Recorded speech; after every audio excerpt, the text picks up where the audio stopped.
Mm-hmm. Where is it?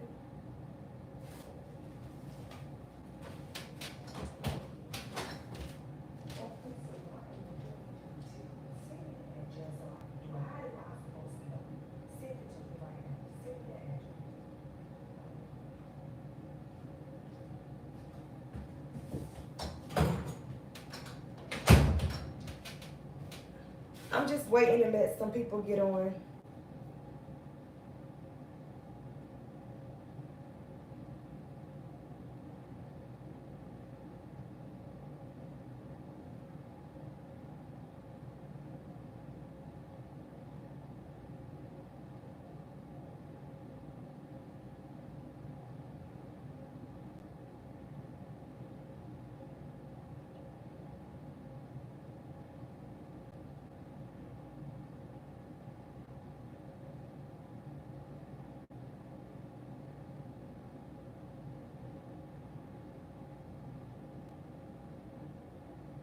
Hey y'all, I'm just you're welcome. I'm just letting a few more people get on. And I'm in the process of lifting my son because I just lifted him to the wrong practice. I'm supposed to be sending him to basketball practice and not football practice. So if you was on my Instagram, you know I didn't have any plans on like going live, but I'm gonna show you all this. And I'm gonna go through the steps. I'm connected to Wi-Fi. I have it charged up. So hopefully it's good. I don't like talking in here because it's an echo, so my apologies. I don't have like the wireless headphones or anything. But at any time, if you all cannot see or need me to repeat anything or can't hear anything, just let me know so I can fix it for you.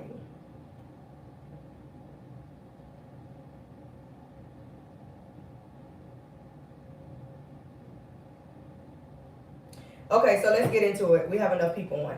So okay, good, good. So I'm making a wig, right? And it's a 22. I got my little thing all rigged up. I do this in my hand. I don't transfer on a wig stand and all of that good stuff. So I'm doing it as a 22 circumference. And I'll give you all her measurements. So I'm doing a 22 circumference. She's a 14 front to nape. And we're going to do, I don't have an accurate measurement on the temple to temple. So when I don't have an accurate measurement for the temple to temple, I'm just going to do a 16. Now, I'm not worried about this because this is like one of my ghost wig making clients. So she didn't have all of her measurements, but she know her client head and we are okay with this. And I usually don't have a problem with someone that's a 22 with a 14 front to nape. The temple to temple is going to be good. So if you followed me on Instagram and caught my cleaning of these bundles, once I'm done, I'm still going to put a shampoo and like a deep conditioner on it, but this is it right now. So when you have bundles that's already cut and it's coming from a sew-in to a wig, usually the bundles that's cut up the most was at the top. Usually if you're doing a sew-in, because if you're doing the flip method, you should be able to flip. I flip all the way up. I know the last two may be cut. So we're going to assume this is at the top. So this is going to go to the top. Another thing is you want to do a length check. But if any of you all have reused hair, you know anything like a 20, 22, 24, 12, 14, 16, it all start looking the same at the end of the day. So it really doesn't matter. My length check, and you want to do it track by track, but you know I've been doing this for a while. So it's all about the same. It doesn't matter which one I'm going to start with. So when you're transferring the measurements, you have to know, okay, good. So we're on the same page. So when you're transferring the measurement, the first thing you want to do is transfer the circumference. You do that just by getting the wig block. That's it. Her circumference is 22. I'm going to use the 22. I have all of the wig block sizes from 19, 19 and a half, all in between to a 25. So I say that to say I was selling it on my Wig Essentials vendors list. If you all follow me on Instagram, you know that I no longer sell that list. However, I am trying to get the wig blocks up on my web page for you to just order directly from me, my website. I do have it where you can pick up in the Atlanta area. It's not an extra fee to pick up. You can buy it, pick it up here, and I'm still in the process of shipping out orders when I put like an order form out. So that's that. So another thing with the circumference, when you transfer it, let's say if they are 21 and a half, 90% of the time I just make them on a 22. However, if they are a 21 and a half and they have very short measurements, and forgive me if I'm talking fast, y'all know I'm usually like not in a rush, but I don't have all day to make this wig because it's like a same day service. So usually, like if they are like a 12 and a half or 13, right? And they are 21 and a half. And if they have a short temple, so anything like a 14 or down. Oh, thank you. Yeah, I love that list. It's a really good list. And before any of y'all ask, I don't know where this hair comes from, but I can tell it's raw hair because it was a mess, how it popped back, how it looks, how it feels. Virgin hair get back soft quick, all of that. Like you have to treat this like your own, but this is some really good hair. So saying that, if they have small measurements, I wouldn't go up to a 22. Yes, the vendor list that I have on my site now is for raw virgin hair. The vendor list that I was selling the wig blocks on, the wig block, wig essential, wig caps, all of that stuff, I no longer sell it.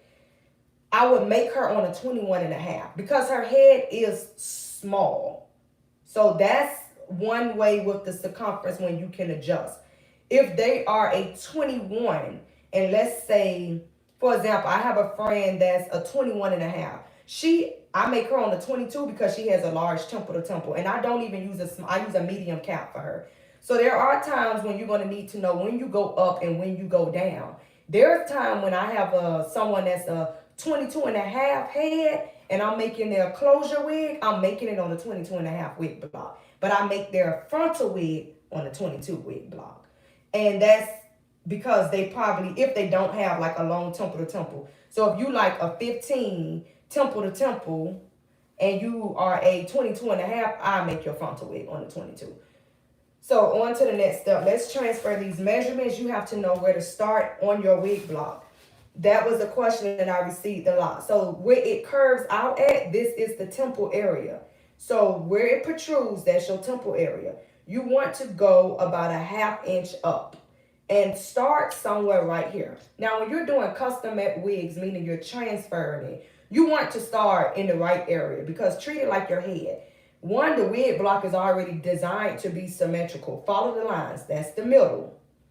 Same distance out, you're in your temple area.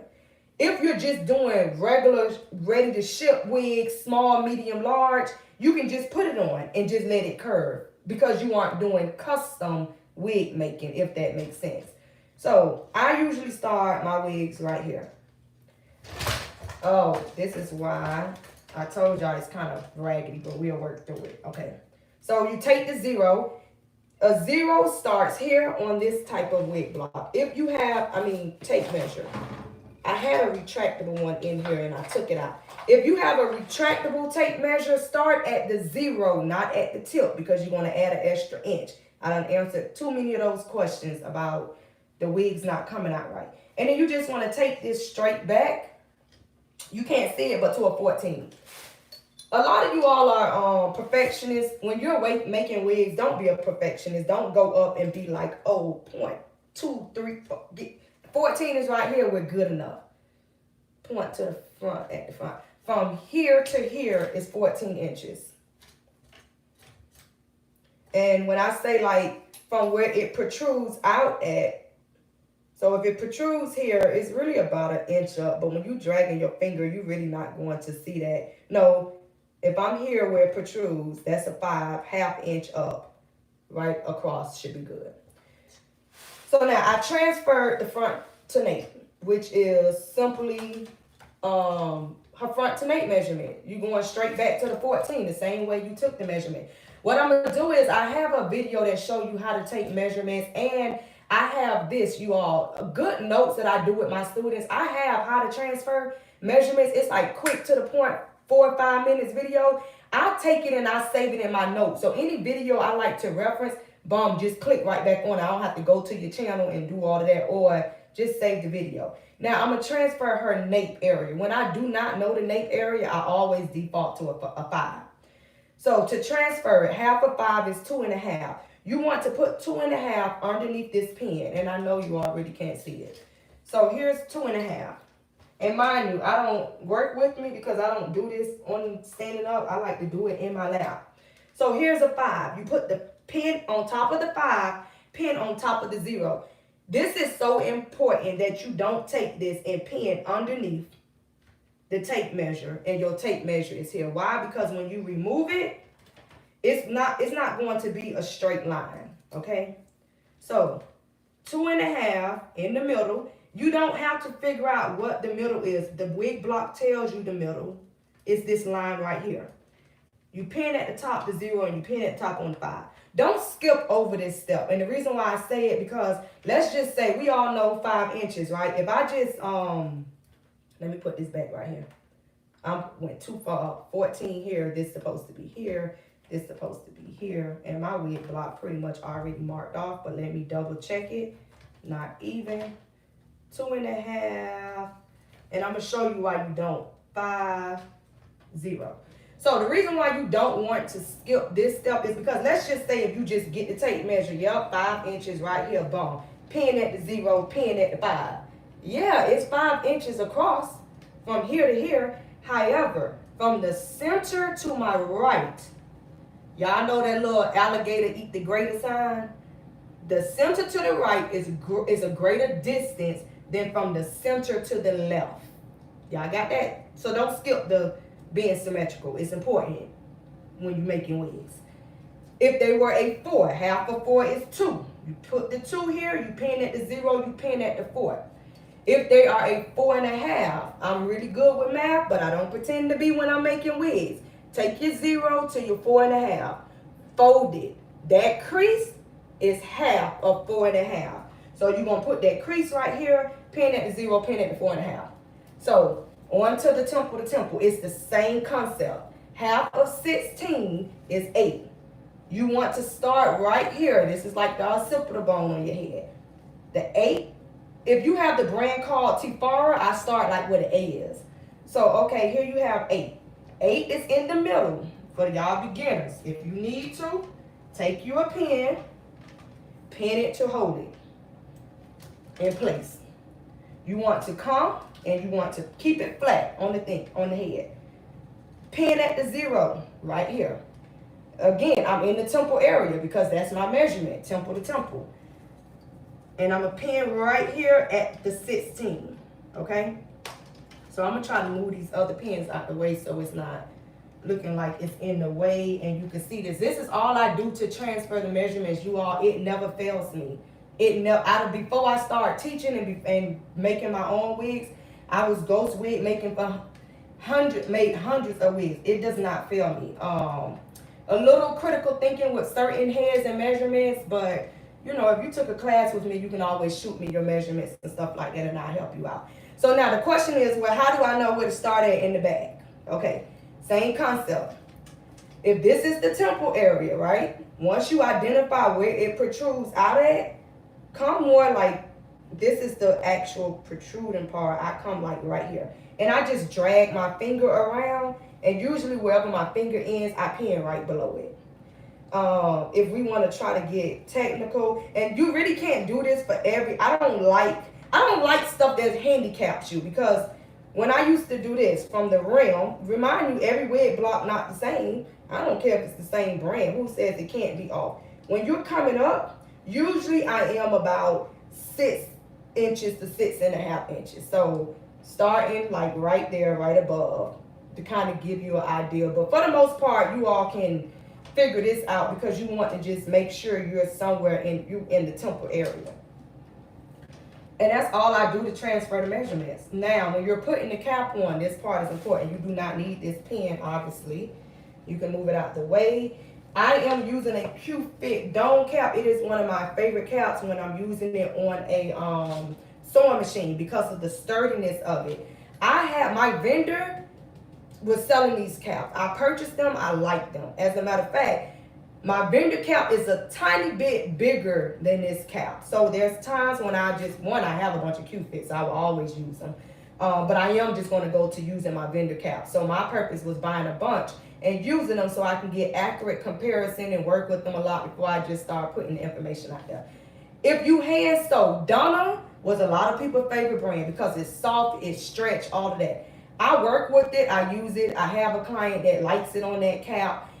To me, I prefer the Q-fit fit with it. But with the Donna, there's going to be times where you may have to take out some space that you don't have to take out in this cap for the exact same measurements. And if you make wigs, you kind of know where I'm going with that. So any mesh dome cap will work. I no longer use span unless you up in the north somewhere. Antarctica is just really cold. You need your head to stay warm because there's no point of having the span cap, no airflow, you know, all of that good stuff when you can use this.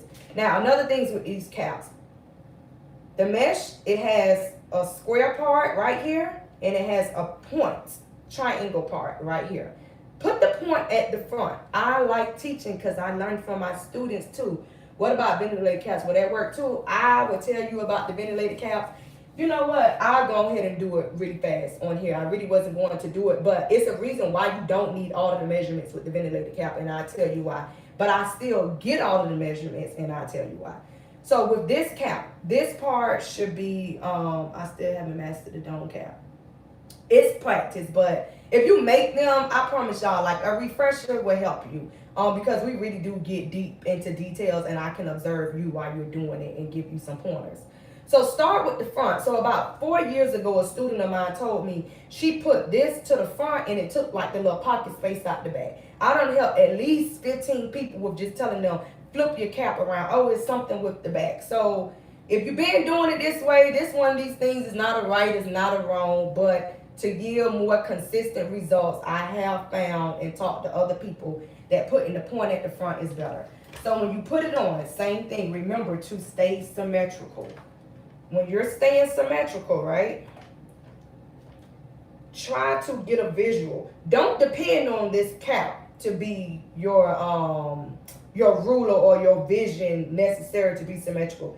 The wig block is what you're going for. But you do want to get a good visual of the same distance, meaning try not to have that line all the way over here and the other line is here. You see what I'm saying? I always have to get in the back, especially on the front of me. See how that is? Make it even. Oh, you know what? Let me turn the ring light on for y'all. That would help. I'm going to try to get out the camera view because I look a hot mess. I hope y'all don't see me.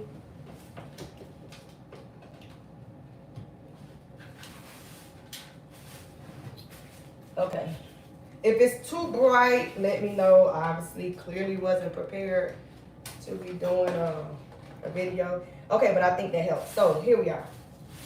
We kind of even, right?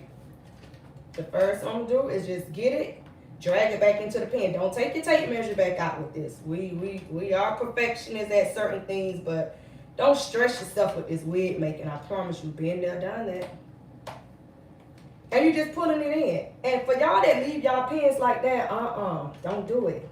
No, don't do it. See, you gotta get these pens and lock it in. Lock it in. And forgive me if I'm teaching like beginners, but I do have, beginner people here on YouTube. I know a lot of y'all know it. So I used to pin the cap, but now I don't. I just bring it to the measurement. What about Kimberly? You show I post it. I put the website on this morning and thought about it. I'm gonna post that vendor on there, I promise. Okay, we're making love it. Stretch it. Yeah, you can't stretch it. So one thing I didn't tell you all. What I do is when I do the temple measurement, the 0 is usually higher sometimes because I'm pinning in the middle over here at the 16. Kind of eye it and make sure it's visually good. If one look like it's down here, just bring it up so that it's visually even. Addressing myself too. Yeah, don't stress yourself out. It's supposed to be relaxing. So what I do, I just bring it up. That's what I do. I don't even pin it in anymore right now. And you always want to know where the temple pins at you are because it helps you stay even when you're drawing your lines straight across.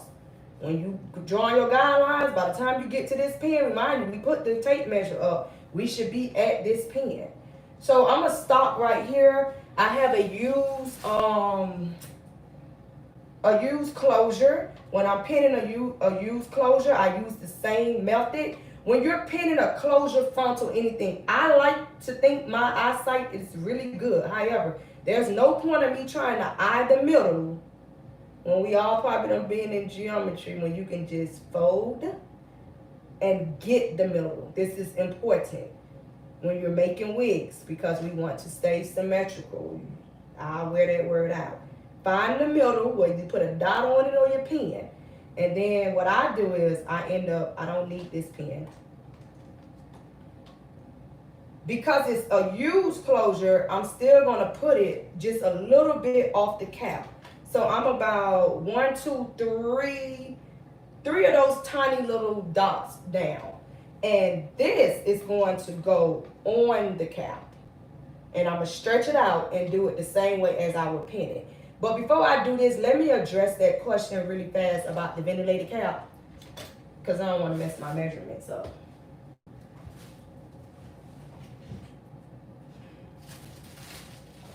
So I'm gonna use it, I'm gonna do it with 22.5, and I'm gonna show you.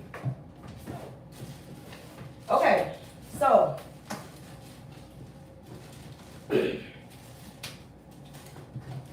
I had no intent of showing you all this, but while I'm digging in my box, if you make blonde wigs, use these caps.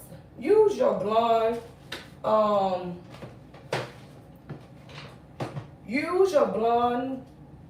sewing machine thread, and I have blonde thread that you hand sew. I'm gonna just mess my little stand up over here to try to show you all this. Okay, I know you hear the racket coming. Oh, so, you know, I like quality. That little bit of stuff matters, so we're gonna put it right here. Dome cap, it does look so much better. This is what I'm using. I put this on my site to sell because I know some of you all cannot find it.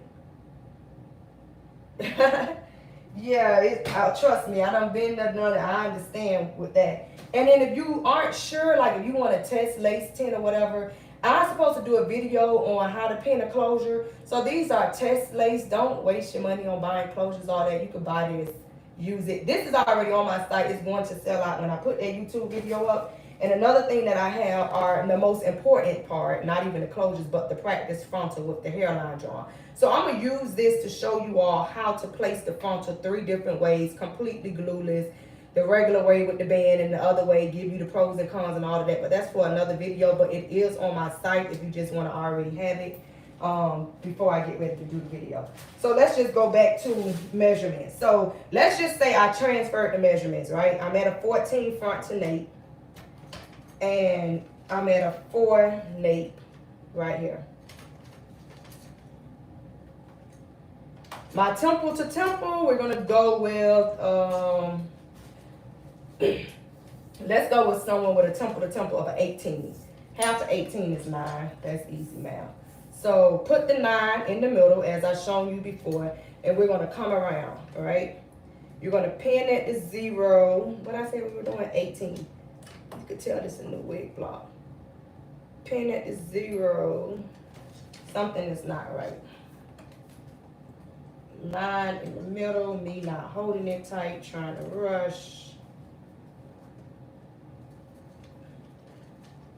Oh, that's because I'm doing 17. 17. So let's just say we have the measurement. So with these caps, you don't take this cap and try to apply the dome method to it. Meaning, you can't stretch this cap. I love these caps. Why I love these caps? Because it is made to fit the head. It just doesn't fail me. This is a middle line. That's the middle, right? Everything we do is what? Symmetrical. That's the middle. Don't figure out what the middle is. It's telling you the middle. Align the middle with the middle of the wig block.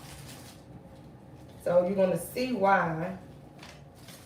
And I'm just gonna place this. I was in the right spot on an 18. I'm just gonna place it here so you can see what it is that I'm trying to show you.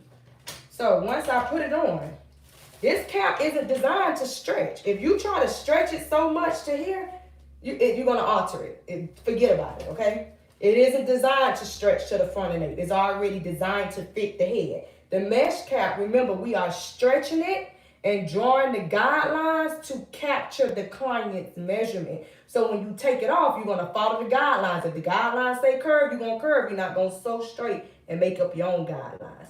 So that's the difference with your mesh and your ventilated cap. This is already designed to fit the cap. And notice, I have this cap on the wrong side. How do I know it's on the wrong side? Because this is poking out and this is out. This is supposed to be in. So, and the red lines is on the outside. So let's put it on the right way. In the middle, align the ribbon up. And what I do is, I'm going to leave my nape pin. And I'll show you why I use it. I'm just going to pin.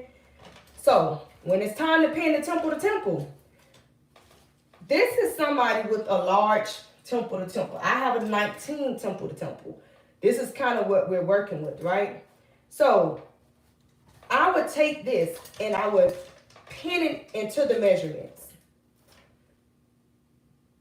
Why is it saying that my battery running low and I have the charger in it? We're going to try this again. Hold on. Maybe because I'm on an iPad and that's not a good enough charger. But let me get through this really fast. Usually, I'm like a 16. It's going to be back here. It's going to fit good. We're good. So this is why I use the measurements. Because I still like to know where the temple is. Because I can't stretch this up in here. And anytime I stretch, if I feel like this is going to be a problem, I just fold that, sew it really fast, put your closure on, do all that good stuff. Now, another reason why I do it, and this is a lesson that I'm going to teach when I show you all how to use this. Everything you do, you want it to stay symmetrical. So yes, I will fold this in half, identify the middle, bring it about 1 inch down, and pin here, and pin down. So when these are in, and it would be up here, not that far down. Let's stay where we're supposed to in our temple area. When I do this, I like to see for my frontal wigs that my lace, my hairline is going to cover that temple area. So that's why I still like to use it. Now, another thing is, with the frontal wigs, my 0 is at that pin. I know I still need that front to nape. So if they tell me their front to nape is a 14, which this is, I just go 1 inch down to a 15. So that 15 is going to be here.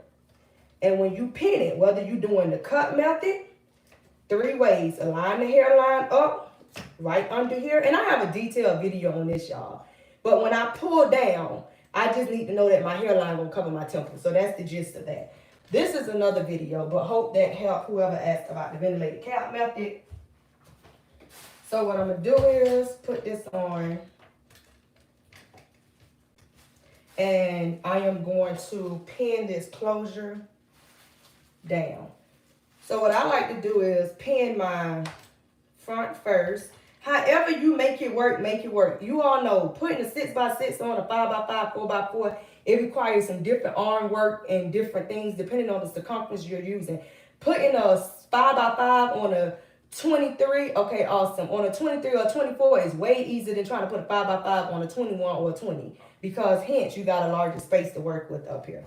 So what I do is I identify the end, and right now I'm just putting the pins in. That's all I'm doing. And because it's already cut, it's a used frontal. Yes, this will be a glueless wig. It's a closure wig. You don't need a band or you aren't going to need anything. You just put it on. And I'm just going to pin it.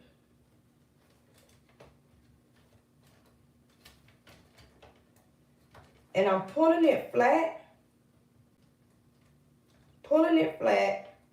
But without overstretching it. So now when I come back, what I like to do when it's time for me to put my closures on, I'm just going to find the corners. Sometimes you have to adjust the corners, but this works really good. I get it and I pull. So when you're pulling, you want to see, I should have put this in a ponytail for you all, hold on.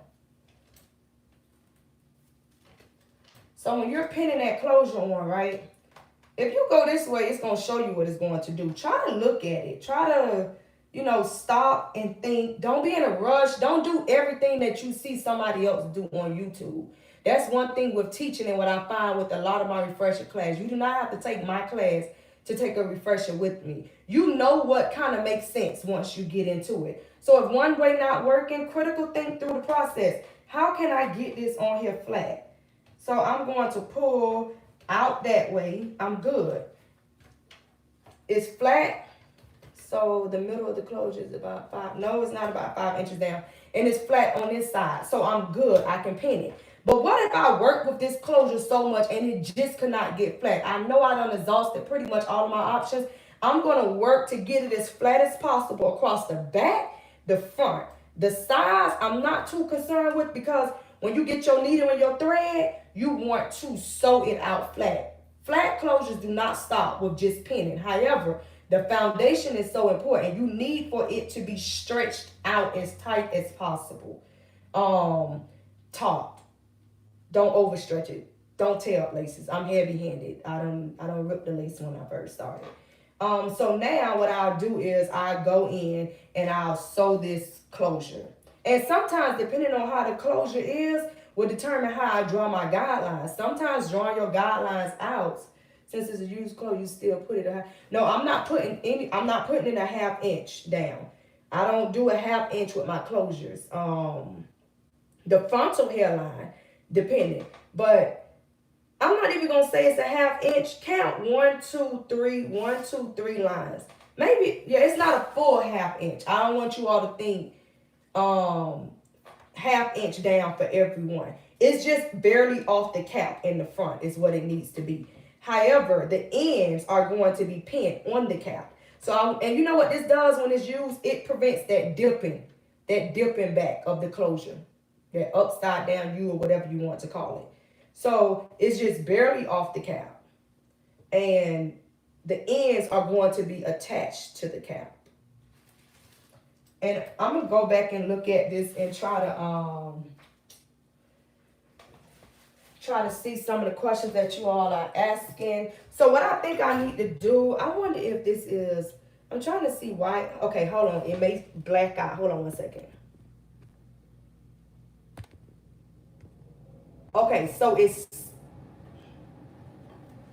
still charging, but I think because I'm using an iPhone charger, that's why it's still giving me that low battery alert.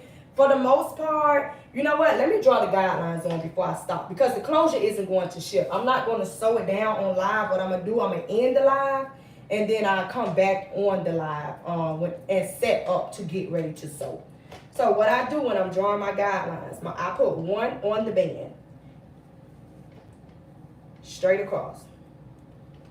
If the measurement you showed the front of the mesh cap for the gluteus width, you lined it with the width cap. Janelle, can you measure? I need to see that again. I'm going to go back through your questions and I'll answer them while I'm in the process of setting up before I start back sewing. So my next one is going to go straight across. So let me answer some questions I see. Can you put your tape measure up and do your guidelines? Absolutely. The reason why I like doing this, if you can't get it, where the front starts from. Okay, so you all saying you want to know where to start at in the front? I go back over and just talk solely about the placement of closures and stuff like that. And I'll post and let you all know when I do it, but I'll go through the questions. So the reason why I don't like this method, right? You start at the 9, you go, we're going to put a dot. We put an inch up.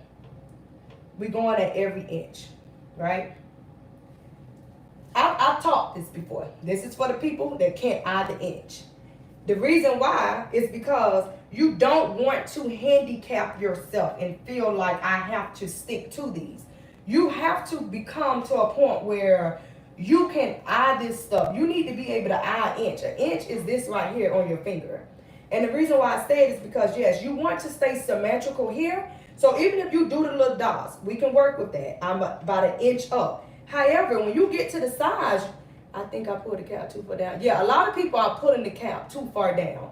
So where you're starting at, if you're just hopping on, I talked about it in the beginning, so you can replay it where it protrudes out at. I think some of what you all are asking, yeah, we talked. We've already went over it in the beginning. So you aren't going to always be an inch apart here. You shouldn't. You don't want these lines on top of each other and super close.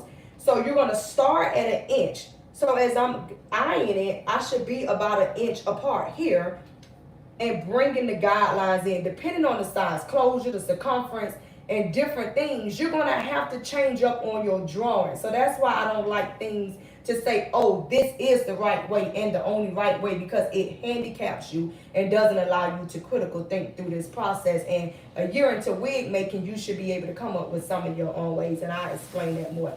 So what I do, it's easier for me to hold this in my lap and to draw my guidelines. I'm good. So whether you're starting from the back, the front, it doesn't matter. I say start from the back, but there are times when I have to come up to the front and be like, you know what? Let me get this. This closure seems like it's going to give me some problems. I'm really not liking how I pulled it. And I don't want them coming out. So now I'm right below the guideline. And again, this may not work for me. Once I start drawing my guidelines, I know if it's going to work or not. And again, I don't even feel comfortable drawing like this. Okay. If you mess up, let's just say, you know what? Don't be this petty. Because you just going to know the sew. But anytime I mess up, I put vertical lines. Because when you start sewing, especially when you new, all of this stuff starts looking alike. Okay. So notice, this isn't going to be an inch here. But when you're drawing your guidelines, you always want to try to keep this an inch as possible until you start getting up in this area. A little under an inch. So what I do is, this is what I do. I literally just draw. This is not going to work for me.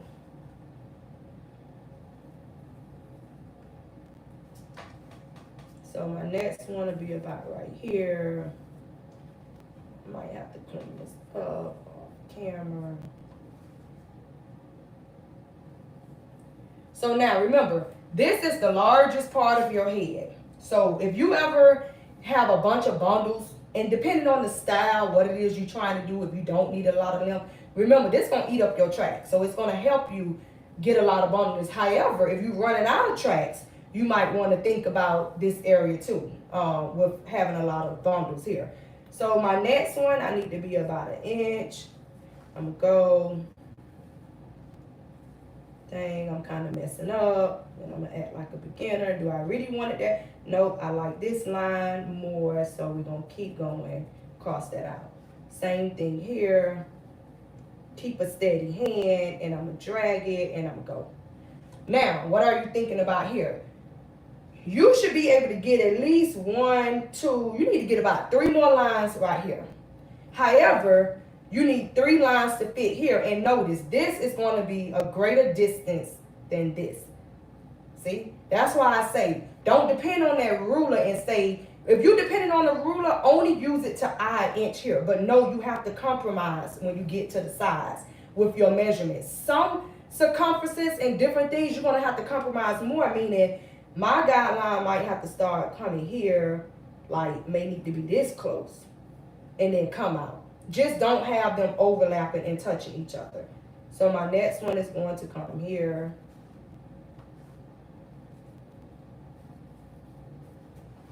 Y'all gotta forgive me for trying to act like a beginner but teach at the same time without messing up. So now I'm like, you know what? I don't even know if I really do need 2 lines right here. This may not work for me. What I want to do, you see what I'm saying now? With this inch here, this inch here, this inch, I think I need a line right here. See, I don't even need 2 lines now. That's why I say don't handicap yourself and start doing, oh, this person said it must be. It's a lot of right ways. It's the wrong way. I teach the wrong way. But you have to be able to adjust. Now, another thing I'm going to do is, okay, don't sew on that. Now, this is good enough for me. 1, 2, 3, 4, 5, 6, 7, 8, 9, 10. I always have between 10 to 12 guidelines. This wig is going to be good. It's going to fit good. It's going to be pretty. And I didn't do too bad of a job. Don't knock yourself. Don't knock yourself. So another thing you're going to have to decide when you start sewing, let's just say if I had more guidelines, right? There's time when I said, oh, I'm running out of hair. So what I'm going to do is I'm not going to say I'm going to skip a whole line. What I do is I start sewing right underneath, start sewing right here, and you're going to end up getting rid of some space in the cap, but staying symmetrical and it looks good. Then you have to decide, it's your guideline. Do you draw on the guideline, above the guideline, or below the guideline? As you sew, just decide. There's a lot of times when I'm doubling my tracks, like when I sew here, I may decide to sew above this guideline instead of right underneath it if I feel like it's going to jam. So that's how you draw your guidelines. This is the foundation. When you remove it off the cap, it isn't going to look straight. It's going to look like it's curved. You want to sew on that curve. Okay. So I hope that helps. I'm gonna check on my little battery thing. I should have. This iPad is what I keep in the shop for business and clients and all of that type of stuff. Again, I didn't plan on going live, so I should have had it charged up. But what I'm going to do now is I'm going to end this video and just have it like part one of the live. I'm going to sew this closure down. And when you're sewing your closure, I'll talk about that later. But you want to make sure that you are not going spacey. They don't have to be on top of each other, but close enough. And then take your closure and sew it with the sewing machine. So I'm going to try to show you all that. And because I don't want it to die when I'm sewing, I am going to, end it, let it charge some without me being on live while I sew this down, set up so that you all can see me sew. We're going to double these tracks. Remember, what else? And after the video and stuff, I'll link some stuff. I have to go back to my other videos and link like the Cambodian vendor and all of that. So I appreciate it, y'all. I'll be back probably like within, give me about 5 to 7 minutes. Oh, you're very welcome.